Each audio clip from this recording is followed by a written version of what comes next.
माँ भारती को प्रणाम करते हुए आप सबके इस गुरु माता पिता को प्रणाम करता हूं। बच्चों बहुत ढेर सारा लाड पे और सभी लोगों को सुबह की राम राम। गड्ढे देखे सड़क में, हम कभी अगर गड्ढे पे नजर डाले बिना, उससे बचे बिना गड्ढे से निकल जाएं तो क्या होता है, उसमें गिर सकते हैं। बहुत नहीं तो थोड़ी चोट लग सकती है, कुछ परेशानी हो सकती है। ऐसे ही हाथ पर कुछ गड्ढे होते हैं जो जीवन के गड्ढों के बारे में बताते हैं, और यदि आप इसे अनदेखा करेंगे तो जीवन के उस वक्त में आप उस गड्ढे में गिरेंगे। तो मैं आपको आज आपके हाथ पर गड्ढे दिखाता हूं और छोटे छोटे से उपाय बताता चलता हूं, करते चलिए, काम आएंगे। आपने सुना होगा गड्ढे का बाप। मैं आपको कह रहा हूं गड्ढे का परदादा ये वाला गड्ढा होता है, ये वाला हथेली में बीचों बीच। अगर ये गड्ढा आपका गहरा है तो आपका उदय देर से होगा निश्चित है। बहुत सारे फैक्टर्स पर उदय निर्भर करता है। ऐसा नहीं है कि एक ही फैक्टर से उदय अस्त हम देख सकते हैं, लेकिन ये तय है कि ये वाला अगर गड्ढा है तो 32-33वें वर्ष तक तो आपको बहुत संघर्ष करना ही होगा। ये आगे नहीं बढ़ने देता। यहां पर आपकी हथेली बीचों बीच से अगर ज्यादा गहरी है, थोड़ा बहुत तो लगभग सभी का ही होता है, थोड़ा बहुत तो गहरा होगा ही होगा नेचुरली, लेकिन अगर ये गड्ढा सा बन रहा है और जितना बड़ा गड्ढा बनता चला जाएगा, आपको उतने ही ज्यादा संघर्षों के लिए अपने आप को तैयार रखना पड़ेगा। जिनके ये वाला गड्ढा है, इन्हें 2 कार्य पूरे जीवन करने चाहिए। एक शिव जी की पूजा का और दूसरा ज्ञानार्जन का, या ज्ञानियों के साथ बैठने का और मन को शांत रखने का, क्योंकि इनकी वाणी ही या इनका आलस्य, ये 2 ही इनके रास्ते में बाधाओं का कारण बनते हैं। वाणी उल्टा सीधा बोल दी या आलस्य, कहीं जाते नहीं, किसी से मिलते नहीं, कोई अपना सोशल सर्कल नहीं बनाते। यही 2 कारणों की वजह से बहुत ज्ञान होते हुए भी 32-33 तो मिनिमम हो ही जाएगा, 36-38 भी हो सकता है। इसलिए इस गड्ढे का आप लोग कृपा करके बहुत ज्यादा ध्यान रखें। अगर ये गड्ढा है तो मैंने जैसे बताया, अपने वाणी पर सदा कंट्रोल कीजिएगा। ज्ञानियों के बीच में बैठेंगे और विनम्रता से बैठेंगे तो अपने ऊपर कंट्रोल करना वैसे ही आ जाएगा आपको। और शिव जी की पूजा किसी भी रूप में आप शिव जी की आराधना करते रहिए। ऐसे गड्ढे वाले लोगों को सदा जो दरिद्र नारायण है उसका दान करते रहना चाहिए। यानी कोई भी ऐसा व्यक्ति जो गरीब है, भोजन नहीं कर पा रहा अपने पैसे से, तो उसे जब मौका मिले भोजन कराइए और अनुग्रहित समझिए खुद को। अब उस पर कोई एहसान नहीं कर रहे, वो आपका भोजन स्वीकार करके आप पर एहसान कर रहा है और इससे आपका कल्याण होना शुरू हो जाएगा। मैं ये तो नहीं कह रहा कि बाधाएं आनी बंद हो जाएंगी, लेकिन ये जरूर है कि बाधाओं को आप पार करना शुरू कर देंगे। और ये जो गड्ढा है, जिनके हाथ में, एक चीज और उनसे कहना चाहूंगा, अपने मनोभाव पर सदा नियंत्रण रखिएगा, नहीं तो उसकी वजह से कहीं कोई बड़ी समस्या आपके जीवन में आ सकती है, चाहे वो गृहस्थी से संबंधित हो, व्यापार या नौकरी से संबंधित हो। ऐसे ही हाथ में जगह जगह गड्ढे हो जाते हैं, छोटे या बड़े, और यदि आपने अनदेखा किया तो इसमें पैर जाएगा और आप नुकसान उठाएंगे। ऐसे ही कुछ गड्ढों के बारे में अभी बता रहा हूं, लेकिन पहले मेष, वृषभ, मिथुन और कर्क राशि का हाल बता दूं। मेष राशि, स्वास्थ्य संबंधी परेशानियों का सामना करना पड़ सकता है। गर्म हवा यानी लू वगैरह आपको परेशान कर सकती है, थोड़ा अलर्ट रहिए। एक सावधानी, चाकू या पैनी चीजों से, नुकीली चीजों से आज संभल कर काम कीजिएगा। उपाय क्या करना है, ओम हं हनुमते नमः का जप कीजिए, मन को शांत कीजिए, जोश के साथ काम पर जुटिए, सब ठीक होगा। वृषभ राशि, हृदय इस दिन प्रसन्न रहेगा, भौतिक सुखों में वृद्धि के योग है, परिवार में उत्सव जैसा वातावरण रह सकता है। सावधानी, जल्दबाजी मत कीजिएगा। और उपाय क्या करना है, खरबूज या खरबूजा जिसे कहते हैं, ये खाइए और खिलाइए तो सब अच्छा करेंगे। ये ना मिल पाए तो पेठा या कद्दू ये खाइए और खिलाइए तो सब ठीक करेंगे। मिथुन राशि, आपके अंदर मानसिक और भावनात्मक शांति आज होगी। अब अच्छी मानसिक संतुलन की अवस्था में होने की वजह से अच्छा कार्य कर पाएंगे, उत्साह से कार्य कर पाएंगे। एक सावधानी, इस दिन वाणी में जरा सौम्यता रखें। उपाय क्या करना है? नींबू पानी पीजिए, काम पर जुटिए, तो सब अच्छा करेंगे। कर्क राशि, आपको अपने जीवन साथी या मित्रों से प्रेम मिलेगा, उपहार भी प्राप्त हो सकता है। बस इस दिन में भावावेश से बचने की कोशिश कीजिएगा और बड़े निर्णय नहीं लें। सावधानी एक और रखनी है, इस दिन गरिष्ठ भोजन करने से मुश्किल हो सकती है। उपाय क्या करना है? सरस्वती जी के 12 नामों का जप कीजिए, मैंने लिखाए हुए हैं, और उसके बाद जुटिए अपने काम पर, सब ठीक होगा। मैं आपको अंगूठे के गड्ढे के बारे में बताता हूं और इसे बहुत ध्यान से समझने की कोशिश कीजिए। ये आपके अंगूठे का ऊपरी हिस्सा है, ये वाला हिस्सा, और ये मध्य हिस्सा है, ये वाला हिस्सा। यदि आपके इस हिस्से में या इस हिस्से में गड्ढा है, ठीक है ना, बहुत छोटा सा होता है, लेकिन ये हिस्सा या ये हिस्सा दबा हुआ है, तो आपको मानसिक संतुलन बनाए रखने के लिए बहुत समस्याओं का सामना करना पड़ेगा, बहुत मेहनत से बन पाएगा।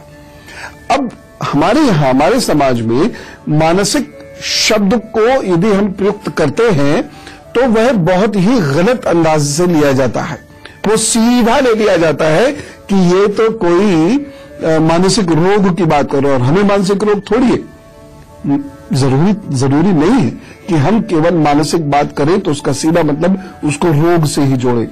मेरा मतलब यह है, ऐसे व्यक्ति सही निर्णय नहीं ले पाते, वो भावुक होते हैं, अति भावावेश में निर्णय लेते हैं। अति भाव में निर्णय लेना सदा ही नुकसानदायक सिद्ध होगा, सदा ही नुकसानदायक सिद्ध होगा। उसमें या आप जहां क्रोध नहीं करना चाहिए वहां भी क्रोध करेंगे, या आपको जहां चुप रहना चाहिए वहां आप चुप नहीं रहेंगे। और ऐसे में एक बड़ी परेशानी क्या होती है कि आपके शब्द जिस प्रकार से निकलते हैं वह आपको काफी प्रतिष्ठा की हानि करा देते हैं। साथ ही साथ इस पर मेमोरी पर बुरा असर पड़ता है। यदि ये यहाँ गड्ढे हैं, यहाँ ये गड्ढे हैं, तो मेमोरी पर बुरा असर पड़ता है। और अगर ये हिस्सा छोटा है, ये हिस्सा बड़ा है आपका, तो यह याददाश्त, कंसंट्रेशन, जल्दी डिसीजन लेना, बेहतर डिसीजन लेना, मन को शांत रखना, तनाव से मुक्त रहना, धैर्य से रहना, ये सब कुछ नहीं हो पाता। इसीलिए अगर यहां पर गड्ढा है तो आपको प्राणायाम करने चाहिए। 7 प्राणायाम बहुत गहराई से करना सीख लीजिए और वह रोजाना करना शुरू कर दीजिए। ऐसे लोगों को जनता में या लोगों में इंटरेक्शन बहुत कम करना चाहिए। हमेशा एक व्यक्ति अपने साथ ऐसा अवश्य रखें, या आपके जीवन में कुछ व्यक्ति ऐसे अवश्य हों जो आपका क्रोध शांत करते रहें और आपको अच्छी सलाह देते रहें। इसके साथ साथ ऐसे लोगों को बादाम और अखरोट का सेवन प्रातः अवश्य करना चाहिए और सोते समय शहद अथवा गुड़ से त्रिफला लेनी चाहिए। नहीं ले सकते हैं तो ताजे पानी से ले लीजिएगा। पता थी ये बात आपको? नहीं, और सोचते रह जाते थे ये क्यों होता है, ये क्यों होता है, ये क्यों होता है। बहुत से लोग तो ये कहते मेरे साथ ही क्यों होता है। अरे जितने लोगों के ये गड्ढे हैं उन सब के साथ ऐसा होता है। ऐसा कभी मत सोचा कि मेरे ही साथ क्यों होता है। बहुत सारे लोग होते हैं जिनके साथ बहुत बहुत बुरा होता है। खैर, मैं आपको फिलहाल सिंह, कन्या, तुला और वृश्चिक राशि का हाल बता दूं, उसके बाद फिर कुछ और महत्वपूर्ण गड्ढे दिखाऊंगा, खास तौर से विवाह और संतान वाले क्षेत्र में। सिंह राशि, घर के कार्य आपको गुस्सैल और बेचैन करेंगे और व्यर्थ की भागदौड़ रहेगी। एक सावधानी बरतिएगा, काले वस्त्र ना पहने तो अच्छा है। उपाय क्या करना है? अनुलोम विलोम कीजिएगा और चावल का दान करें। अपने काम पर जुटिए, प्रभु सब अच्छा करेंगे। कन्या राशि, कई लोगों से मेल मुलाकात इस दिन हो सकती है। धन लाभ के योग बन रहे हैं। बड़ा डिसीजन आज आप ले सकते हैं। सावधानी, भाई और भाई समान लोगों से इस दिन झगड़ा नहीं हो, ध्यान रखें। और उपाय क्या करेंगे? गौशाला में जाइए यदि संभव हो सके, या गाय मिल जाए तो उसकी परिक्रमा कीजिए, प्रणाम कीजिए, कुछ भोजन दीजिए और अपने काम पर जुटिए। प्रभु सब अच्छा करेंगे। तुला राशि, आपके परिवार से विचार आज नहीं मिलेंगे, गर्मा गर्मी हो सकती है, मतभेद हो सकता है, गले में कष्ट के योग है।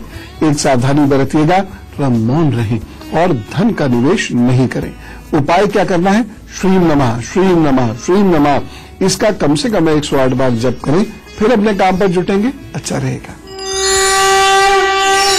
वृश्चिक राशि, कुछ खरीद फरोख्त का मौका मिलेगा जिससे सुख की भी प्राप्ति होगी। आज प्रतिष्ठा में वृद्धि की योग है। विद्यार्थियों के लिए दिन अच्छा है, इसलिए खूब मेहनत से पढ़ाई कीजिए, नोट्स बनाइए। एक सावधानी, एकाग्रता भंग मत होने दीजिएगा। उपाय क्या करना है? जल का सेवन अधिक कीजिएगा और जल का दान जरूर कर दीजिएगा। बाकी सब प्रभु ठीक करेंगे, चिंता नहीं कीजिए। अब मैं आपको वह स्थान दिखाता हूं जिसकी वजह से विवाह अथवा संतान में परेशानी उत्पन्न हो सकती है, उसका उपाय भी बता देता हूं। जरा ये हिस्सा देखिए, ध्यान से देखिए। इतने हिस्से में, इसमें ये वाला हिस्सा भी शामिल है। हथेली को यूं करके आप देखिएगा इसे। अगर यहां तक, इतने बीच में अगर कोई भी हिस्सा दबा हुआ है, सब बराबर उठे हुए हो या बराबर दबे हुए, लेकिन कोई हिस्सा अगर ज्यादा दबा हुआ, बहुत जरा सा होगा, बहुत जरा सा, तो ये हिस्सा ही कितना सा ऐसा होगा, बस इतना बिंदु बराबर। अगर वो हिस्सा ज्यादा पिलपिला है और थोड़ा नीचे की ओर दबा हुआ है, तो ये मान के चलिए कि विवाह सुख आपका मुश्किल से मिलेगा और संतान सुख मिलने में भी बड़ी परेशानी होगी। ऐसे में अपना मंगल चेक के बिना विवाह मत कीजिएगा और सारी उम्र आप मंगल के उपाय करते रहिएगा। ये एक भ्रांति है कि फला एज के बाद मंगल के बुरे प्रभाव नहीं मिलते। आप खुद रिसर्च करके देख लीजिए कि जो लोग उपाय नहीं करते हैं उनका मंगल उनको पूरे जीवन परेशान करेगा ही करेगा। हाँ, कुछ लोगों को उस इमोशनल टर्बुलेंस को सहने की आदत पड़ जाती है, लेकिन मंगल छोड़ता नहीं है। इसलिए उपाय के तौर पर आपने क्या करना है? गुड़हल के फूल से अपने इष्ट की उपासना किया कीजिए और मंगलवार के दिन बैल को या बिजार को, ये दोनों ना मिले तो गाय को गुड़ खिला दिया कीजिए। और यदि आप ऐसा हर मंगल को जाकर नहीं कर सकते हैं तो महीने में किसी एक दिन जाके गौशाला में गुड़ दे दीजिएगा। एक चीज मैं आप सभी बंधु भाइयों से रिक्वेस्ट करना चाहता हूं, उसको जरा थोड़ा ध्यान से सुन लीजिए। हम लोग गाय को बहुत सारा खिला देते हैं जिससे गाय बीमार पड़ जाती है। ये अच्छा नहीं है। इसलिए जो गौपालक होते हैं या जो गौशाला के सुपरवाइजर होते हैं, उनके हाथ में जाकर चारा दे दिया कीजिए अथवा गुड़ आदि दे दिया कीजिए, और वह जिस वक्त गाय को खिलाने का वक्त होता है उस वक्त खिला दिया करेंगे। हम कभी भी खिलाएंगे तो बजाय लाभ के उस पशु को, उस गाय को, हमारी माता को, उस बैल को नुकसान हो सकता है और फिर तो ये पाप हो गया। ठीक है ना? तो अज्ञानता आज के बाद नहीं होनी चाहिए। इस उपाय से आप देखिएगा कि इस गड्ढे का प्रभाव जो आपके जीवन में संतान और विवाह सुख में बाधा उत्पन्न कर रहा है, ये बहुत हद तक खत्म हो जाएगा। धनु, मकर, कुंभ और मीन राशि का हाल बताता हूं और फिर मैं उस गड्ढे की बात बताता हूं जो आपको प्रतिष्ठा नहीं पाने देता, जो आपको नौकरी में स्टेबिलिटी नहीं देता, जो आपको रिश्तों में स्टेबिलिटी नहीं देता, जो घर में यश और सम्मान नहीं होने देता। ऐसा गड्ढा, उसमें गिरने से आज बचेंगे। लेकिन पहले धनु, मकर, कुंभ और मीन का हाल। धनु राशि, ये दिन बहुत अच्छा नहीं कहा जा सकता क्योंकि इस दिन मन थोड़ा व्यथित रहेगा, अशांत रहेगा, किसी का सहयोग आपको नहीं मिल पाएगा। एक सावधानी, तेज धूप में यात्रा ना करें तो अच्छा है। एक सावधानी और बरत लें। और उपाय क्या करेंगे? इस दिन को बेहतर बनाने के लिए तरबूज का या कुम्भड़े का या पेठे का या कद्दू का दान जरूर कर दीजिएगा। तो जरूर सब ठीक करेंगे, चिंता मत कीजिए। मकर राशि, दिन अच्छा है, कुछ नया करने के लिए बहुत अच्छा है। कुछ नया पढ़ना लिखना चाहते हैं तो बहुत अच्छा है। विद्यार्थियों को नोट्स बनाने से बहुत लाभ मिलेगा। जो नोट्स बनाओगे ना, एग्जाम में आएगा। इसलिए इस दिन का सदुपयोग करिए। बस एक सावधानी, पिताजी से मनमुटाव ना हो, इस बात का ध्यान रखना होगा। और उपाय क्या करना है? ये दिन शुभ फल दे, इसके लिए आप किसी छोटी कन्या को भोजना जरूर कराइएगा। हाँ, खुद परोस कर कराइएगा और उसको प्रणाम भी कर लीजिएगा, चाहे घर की हो या बाहर की हो, ये कार्य करना है। कुंभ राशि, आपके कार्यों की प्रशंसा होगी और घर की सुख सुविधाओं का विस्तार होगा। कुछ नया अच्छा खरीद सकते हैं जिससे सुख मिले। सावधानी, जीवन साथी के साथ वाद विवाद ना रहे या जिनसे आप प्रेम करते हैं उनके साथ झगड़ा झंझट ना हो, इस बात का ध्यान रखना। उपाय क्या करना है? घर की साफ सफाई में मदद कीजिए, चाहे आप पुरुष ही क्यों ना हो, मदद कीजिए। चलिए झाड़ू उठा के कहीं की सफाई कीजिए, तो सब ठीक करेंगे, दिन अच्छा गुजरेगा। मीन राशि, भाग्य पक्ष कमजोर होने के कारण शंकाओं से आप घिरा रहेंगे, करूं ना करूं, करूं ना करूं, लेकिन स्थिति खराब नहीं है, इसलिए अगर आपको कुछ करने का मन है तो कर लीजिएगा। जो अच्छा सकारात्मक करना चाहते हैं इस दिन कर लीजिए, ज्यादा चिंता मत कीजिएगा। सावधानी, निंदा मत कीजिए, बुराई किसी की मत कीजिएगा, नहीं तो राहु शनि आपको अच्छा खासा नुकसान देंगे इस दिन। उपाय क्या करना है? पीपल के वृक्ष को प्रणाम कीजिए, उसे सींचिए और फिर जुटिए अपने काम पर, तो सब ठीक करेंगे। एक ब्रेक मुझे अभी लेना है, लेकिन मैं उसके बाद आपको वो गड्ढा दिखाना चाहता हूं जिसमें आपकी नौकरी और व्यापार की स्थिरता गिर जाती है, रिश्तों की स्थिरता गिर जाती है और यश और प्रतिष्ठा गिर जाती है। नुकसान करते हैं ये गड्ढे। एक ब्रेक के बाद बताता हूं।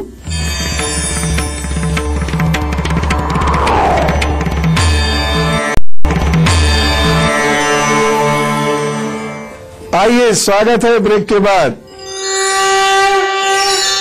और आज 24 मई है और कुछ लोगों का बहुत हैप्पी वाला बर्थडे है, तो चलिए उन सब लोगों को दीजिए जन्मदिन की शुभकामनाएं और कहिए wish a very happy birthday.